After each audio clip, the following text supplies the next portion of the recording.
अस्सलामुअलैकुम। उम्मीद और दुआ है कि आप और आपके सभी घर वाले खैरियत से होंगे। मेरा नाम सनावर है और आप देख रहे हैं जिन स्टोरीज़ एपिसोड 75। आज के हमारे एपिसोड में कुछ ऐसी चिलिंग और स्केरी किस्म की जिन स्टोरीज़ हैं कि जिन्हें सुन के शायद आपको बहुत ज़्यादा चिल्स मिले। इन स्टोरीज़ को सबमिट किया है ईमान अब्दुल्ला और तनवील ज़हरा ने। अगर आप भी अपनी स्टोरीज़ इस चैनल के थ्रू दूसरों को सुनाना चाहते हैं तो इस ईमेल के ऊपर अपनी स्टोरीज़ लिखकर आप सेंड कर सकते हैं। इसी के साथ बढ़ते हैं आज के एपिसोड की तरफ।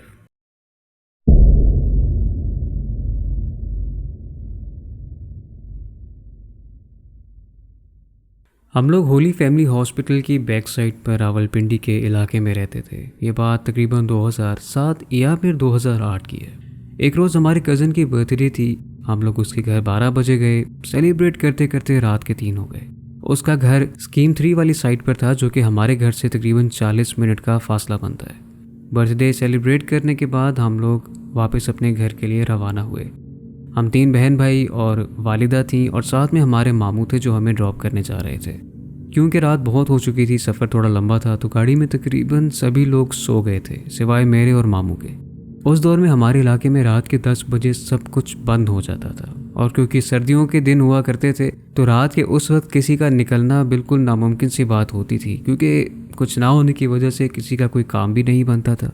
हमारी स्ट्रीट से आगे एक छोटी सी मार्केट थी और वहाँ से आगे एक नाला शुरू हो जाता था। तो हमारे घर को 2 रास्ते जाते थे। जिस रास्ते से हम जा रहे थे उधर स्ट्रीट लाइट्स भी बहुत कम थी और नाले वाली साइड पर बिल्कुल घुप अंधेरा था। हम लोग जैसे ही अपनी स्ट्रीट पर एंटर हुए तो हमने देखा कि एक औरत है जो कि सफ़ेद लिबास पहने हुए है और उसके पाँव भी उसी लिबास से ढके हुए हैं। और हैरत की बात तो ये थी कि रात के इस टाइम और वो भी उस औरत ने अपने हाथ में एक बच्चा उठाया हुआ था और उस बच्चे को उठाए हुए वो जा रही थी। मेरे मामू ने उसे देखकर गाड़ी स्लो कर दी। उसी दौरान मेरी मामा की आंख भी खुली और उन्होंने सवाल किया कि इस वक्त रात के वो औरत इस स्ट्रीट पर क्या कर रही है। तब मामा को लगा कि शायद ये कोई गैर मेरी मखलूक का ही मामला है। एक खौफ का आलम उस टाइम हमारी गाड़ी में बन चुका था। हमारी गाड़ी में हीटर लगा हुआ था और सभी शीशे भी बंद थे। इसके बावजूद उस औरत ने मेरी वालिदा को बेहद अजीब और गुस्से वाली नज़रों से देखा। मुझे वो नज़र आज भी याद है। मेरे मामू ने गाड़ी की लाइट्स हाई लो की और वो औरत मार्केट की तरफ फ़ौरन भाग गई। हम लोग जैसे तैसे जल्दी से उतरे और घर में एंटर होते ही हमने घर को लॉक कर दिया। लेकिन मेरे मामू ने अपने घर वापस जाना था, जो कि होली फैमिली की फ्रंट साइड पर था।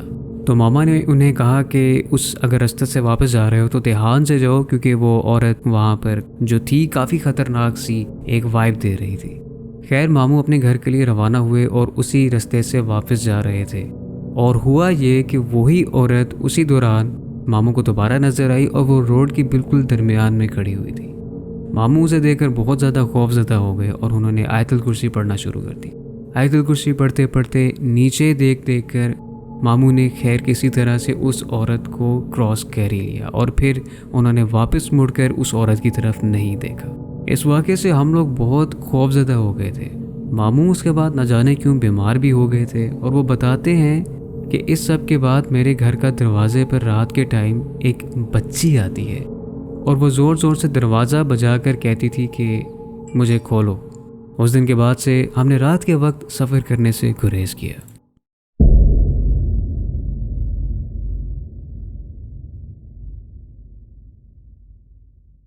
मेरा नाम तनवील ज़हरा है। मैं आपकी एक नई सब्सक्राइबर हूँ और हॉरर स्टोरी सुनना मुझे बेहद पसंद है। आज जो किस्से मैं आपके साथ शेयर करने जा रही हूँ वो मेरे कुछ कज़न्स और सहेलियों के साथ पेश आए हैं। उम्मीद है कि आपको पसंद आएंगे। एक रोज़ मेरे जो कज़न हैं उन्हें हम सब फरहान भाई कहकर मुखातिब करते हैं। जब वो छोटे थे तो कुछ बच्चे उनके साथ खेलते थे। उस टाइम जहाँ मामू लोग रहते थे वो एरिया बहुत सुनसान हुआ करता था और एक ही घर था जहाँ मामू लोग रहा करते थे। एक दिन फरहान भाई खेल रहे थे तो नाना अबू का वहाँ से गुजर हुआ। उन्होंने देखा कि कुछ बच्चे हैं जो कि फरहान भाई के साथ खेल रहे हैं। जब नाना अबू ने गौर किया तो एक फ़र्क था जो नॉर्मल इंसानों के बच्चों में दिखाई देता है, वो उन बच्चों में नहीं था। उनका बिहेवियर बहुत ही अलग मालूम हो रहा था। नाना अबू को क्योंकि इस बारे में इल्म है तो उन्हें लगा कि कुछ ठीक नहीं है। नाना अबू उस दिन तो घर आ गए, लेकिन फिर उन्होंने फरहान भाई को वापस जाकर उन बच्चों के साथ खेलने पर इनकार कर दिया। नाना अबू का एक दिन फिर वहीं से गुजर हुआ तो उनकी मुलाकात या फिर ये कहा जाए कि उनका सामना उसी बच्चे नुमा मखलूक से दोबारा हुई।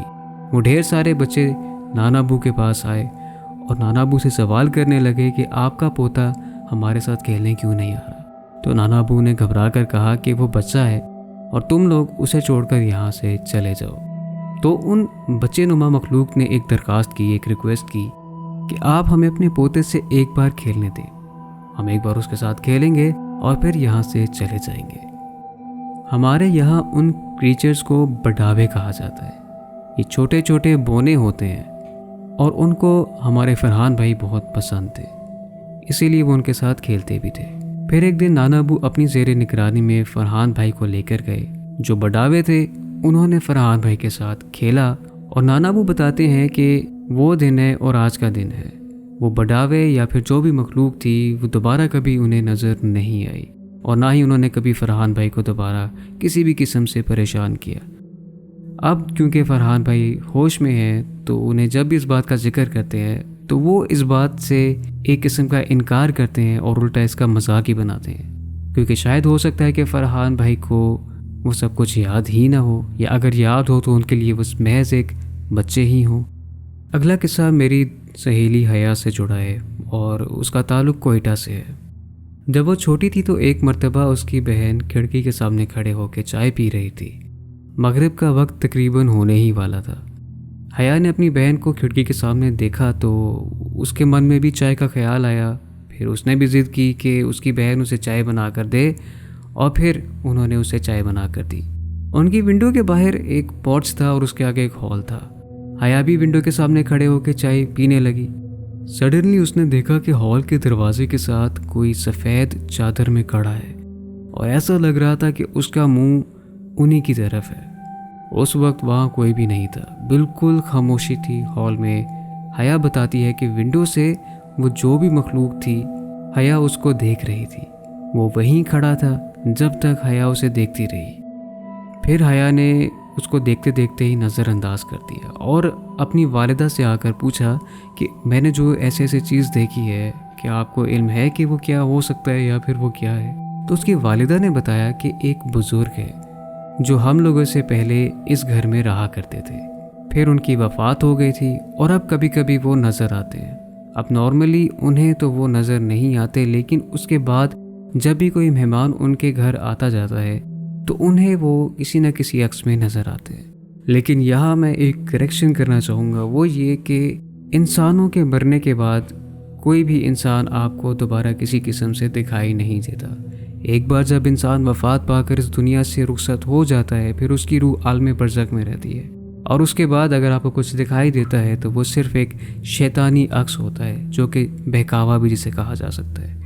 इसके अलावा किसी भी मरे हुए इंसान का दोबारा नज़र आना या फिर ये कहा जाए कि उसकी रूह दोबारा नज़र आती है तो सरासर गलत है और इस बात की इस्लाह हम सबको करनी चाहिए। इसके अलावा एक बार मैं रात को छत पे वॉक कर रही थी। मेरी आदत है रात को छत पे वॉक करने की। उस रात भी मैं हमेशा की तरह छत पे वॉक करने गई और वॉक करते करते मुझे अचानक कहीं से कदमों की आहट सुनाई दी। मुझे लगा कोई आया है। ऊपर मैंने देखा तो कोई भी नहीं था। पहली बार मुझे लगा, दूसरी बार फिर मुझे वही आहट सुनाई दी तो मैं हैरान हुई और परेशान भी, लेकिन फिर मैंने इस सब को इग्नोर कर दिया। मगर उस वक्त बहुत स्ट्रांगली महसूस हो रहा था कि कोई मेरे बार बार पीछे आ रहा है, कोई मेरा पीछा कर रहा है। लेकिन जब भी मैं मुड़ के देखती थी या आसपास नज़र दौड़ाती थी तो कोई भी नहीं होता था। सिवाय नज़रअंदाज करके वॉक करने के मेरे पास और कोई ऑप्शन नहीं था। उसी दौरान जब मैंने नज़रअंदाज कर दिया था तो थोड़ी देर बाद मुझे लगा जैसे किसी ने मेरे कान में विस्पर करके मेरा नाम पुकारा हो, तनवीर। उस वक्त मैं बहुत खौफज़दा हो गई थी और मैं सोच में पड़ गई थी कि अभी मेरे साथ क्या हुआ है। मैंने उस वक्त भी कोशिश की कि मैं दोबारा से इस सब को नज़रअंदाज कर दूं, लेकिन मुझसे हुआ नहीं और उस रात मैं वापस जल्दी नीचे आ गई। इसके अलावा जब मैं स्कूल जाती थी, ये बात तब की है, मेरी रूटीन थी सुबह 6 बजे उठना। मामा रोज़ आके मुझे जगाती थी कि टीना बेटा उठो, स्कूल का टाइम हो गया है। रोज़ उनके यही अल्फाज होते थे जो मैं सुनती थी और उन्हीं अल्फाज से मैं उठती थी। ये मेरे लिए बेसिकली एक अलार्म बज गया था। एक दिन मैं सो रही थी, मेरी तकरीबन 5:30 बजे आँख खुली एक आवाज़ से, और सेम वही अल्फाज थे, टीना बेटा उठो, स्कूल का टाइम हो गया है। ये आवाज़ मैंने सुनी, मैं उठी, उठकर वॉशरूम गई। मेरी आंखें नहीं खुल रही थीं अभी। जब मैं वापस आई तो मैंने देखा कि मामा तो सो रही हैं। पहले मामा मुझे उठाकर नाश्ता बनाती हैं और अब तो वो सो रही हैं। उनकी उसी टाइम मेरी आहट से आँख खुली और फिर आंखें खोल के मेरी तरफ देखा और कहा, खैर तो है, आज तुम खुद ही उठ गई हो। मैंने कहा, मामा आप सो रही हैं, पर आपने ही तो मुझे जगाया था थोड़ी देर पहले। पर मामा ने कहा कि बेटा मैं तो बिल्कुल अभी अभी उठी हूँ और आपके सामने हूँ। उस वक्त मुझे इस कदर स्ट्रॉन्ग चिल्स आए। मैंने मामा को बहुत कहा कि ऐसे ऐसे मेरे साथ एक सिलसिला हुआ है, लेकिन मामा ने इस बात को सीरियस नहीं लिया और उन्हें लगा कि ये शायद मेरा वहम है। अब मामा की बात कुछ हद तक ठीक हो भी सकती है कि ये मेरा वहम ही हो, क्योंकि उनके जो अल्फाज थे वो एक ट्रिगर बन चुके थे मेरे अलार्म सिस्टम के लिए। और दूसरी तरफ वो ये भी हो सकता है कि वो मेरी मामा ना हो। और सवाल ये कि अगर वो मेरी वालिदा नहीं थी जिन्होंने वही अल्फाज इस्तेमाल करके मुझे उठाया था, तो फिर वो क्या हो सकता है। यही मेरे तमाम वाक़यात थे। उम्मीद है कि आपको पसंद आए होंगे।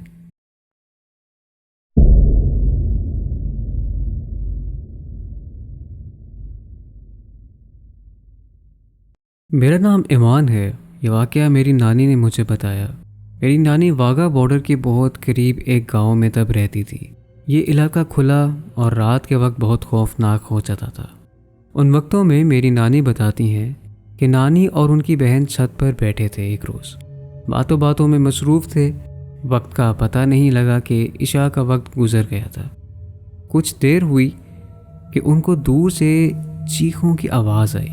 मेरी नानी और उनकी बहन डर सी गई कि पता नहीं कौन है जो इस वक्त चिल्ला रहा है, वो भी इतनी दूर से उन्हें कानों में आवाज़ सुनाई दे रही है। उन्होंने उठकर देखा, छत से नीचे तो कुछ भी नहीं था और आसपास कुछ नज़र भी नहीं आ रहा था। आकर बैठी, आपस में फिर बातें की और उन्हें दोबारा चीखें सुनाई दी। फिर देखा तो दूर एक सफ़ेद रंग का उन्हें अक्स नज़र आ रहा था, ऐसे जैसे कोई औरत हो। और नानी बताती हैं कि उन्होंने जैसे ही देखा उस मखलूक की तरफ, तो उसने वापस देखा और उसकी चमकती आंखें दिखाई दे रही थी। वो मखलूक तेज़ी से उनकी और उनकी बहन की तरफ आना शुरू हो गई। नानी और उनकी बहन डर के नीचे भागी और दरवाज़ा बंद कर दिया। जब उन्होंने अपने अब्बू को बताया और उनके अब्बू को पता लगा, तो उनके अब्बू ने मगरिब के बाद छत पर जाने से ख़ास तौर पर मना कर दिया। उसके बाद कुछ अरसे तक कुछ भी नहीं हुआ। लेकिन फिर कुछ दिन बाद मेरी नानी जब अकेली गई थी छत पे कपड़े उतारने, 10 मिनट ही हुए थे अभी मगरिब हुए, तो कपड़े तार से उतार रही थी। तो साथ ही जब उन्होंने देखा तो उन्हें नज़र आया कि एक औरत जिसके लंबे घने बाल थे और आंखें चमक रही थी, उसने सफ़ेद कपड़े पहने हुए थे। तो वो मेरी नानी को बहुत गुस्से से देख रही थी। जैसे ही उनका आपस में आंखों का आई कांटेक्ट हुआ, तो वो चीज़ तेज़ी से नानी की तरफ लपकने आई। नानी डर के फिर नीचे भागने लगी, तो तार पाँव में आ गई और वो वहीं पर गिरी और उसके बाद बेहोश हो गई। जब होश आया तो पता लगा कि वो छत पर बेहोश मिली थी। नानी ने सारा वाक़या तमाम किया अपने अबू और अम्मी को। तो इस बात को मद्देनज़र रखते हुए एक साहिब इल्म से कांटेक्ट किया गया। ये सब जानने के बाद, सुनने के बाद, उन साहिब इल्म ने नानी पर दम दुरूद किया और उसके बाद से अल्हम्दुलिल्लाह सब कुछ ठीक हो गया था और दोबारा कभी भी कोई पैरानॉर्मल रिलेटेड वाक़या नहीं हुआ।